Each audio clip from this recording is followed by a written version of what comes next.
তারিখের পর থেকে সুন্দরভাবে মোটামুটি গাড়ি চালাচ্ছিলাম, কোথাও কোনো চাঁদাবাজি দিচ্ছিলাম না। আর আমরা সীমিত যারা চাকরিজীবী এরাই কিন্তু আমগর গাড়িটা চলাফেরা করে। অনেক সময় দেখা যায় পুলিশ ঝামেলা করে, মানে না টানে ওনারা, গাড়ি তো বার করার দরকার নাই, গাড়ি গ্যারেজে থাক।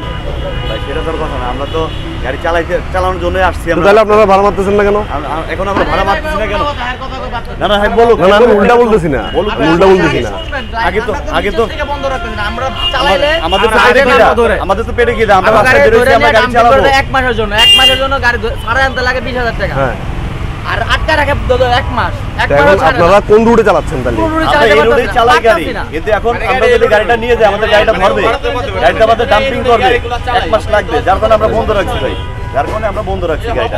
আবার যখন দেখবো অভিযান চলে গেছে আবার আমরা গাড়িটা রানিং করবো, এতটুকুই।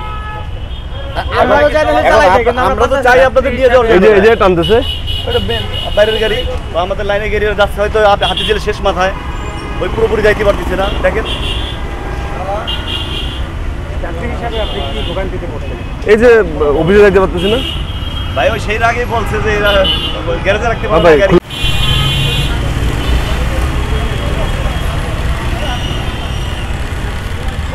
গাড়িটা কই যায় দেখেন, হাতি জেলে মাথা পর্যন্ত যাইতেছে, কারণ যাইতে পারতেছে না।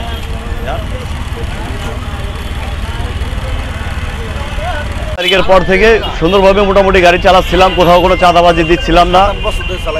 আমরা এখানে আজকে 10 বছর ধরে গাড়ি চালাই, এখানে অনেক যাত্রী আছে, যাতায়াত করে।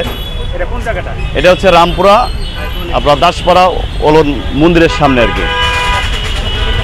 এখন আছে আপনার হঠাৎ করেই এই 10 রোজার পর থেকেই মনে করেন যে পুলিশের একটা অভিযান শুরু হইলো।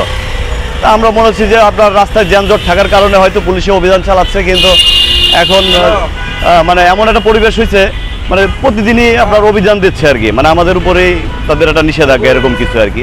যার কারণে আমরা এখন বসে আছি, গাড়ি বন্ধ আছে। তাছাড়া মূলত কি জন্য কি বন্ধ হয়েছে আমরা এটা বলতে পারি না। পুলিশে অভিযান দেয়, গাড়ি ডাম্পিং করে, একটা গাড়ি 15 দিন 20 দিন করে আটকায় রাখে, যার কারণে সেই ভয়ে আমরা গাড়ি বন্ধ করে রেখে দিচ্ছি, আমরা গাড়ি ছাড়ি না। ব্যাটারি গাড়ি সারা বাংলাদেশ চলে, এরা রোড পারমিট নাই, ট্যাক্স টোকেন নাই, কিছু নাই, সিএনজি তো ট্যাক্স দিতেছে, ভ্যাট দিতেছে সরকারে, এটার উপর টিপিসি আঙ্গুল দিতেছে। বন্ধ হয়েছে, মিডিয়া সব জায়গায় ডিসির কাছে বিচার, গাড়ি বন্ধ, লোকাল গাড়ি চলতে পারবো না, হাতের ঝিল। এই সিএনজি বন্ধ, 2 দিন চলে আবার বন্ধ, এই 2 দিন চলে বন্ধ। এখানে 300 থেকে 400-500 ড্রাইভার সব বেকার। আমরা এই একই রুটে আর আসা যাওয়া করি, আমরা কিন্তু ওই অন্য কোথাও রুটে আমরা উশৃঙ্খলা করি না, যাইও না। আর আমরা সীমিত যারা চাকরিজীবী এরাই কিন্তু আমগর গাড়িটা চলাফেরা করে, কম উপার্জন জাগর।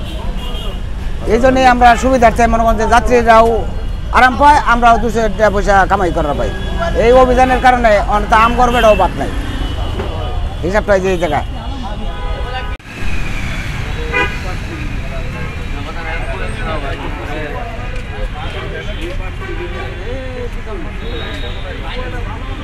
এটা হচ্ছে আসলে মানে সমস্যা হচ্ছে, অনেক সময় দেখা যায় এটা তো ইলিগ্যাল গাড়ি সাধারণত, তো অনেক সময় দেখা যায় পুলিশ ঝামেলা করে।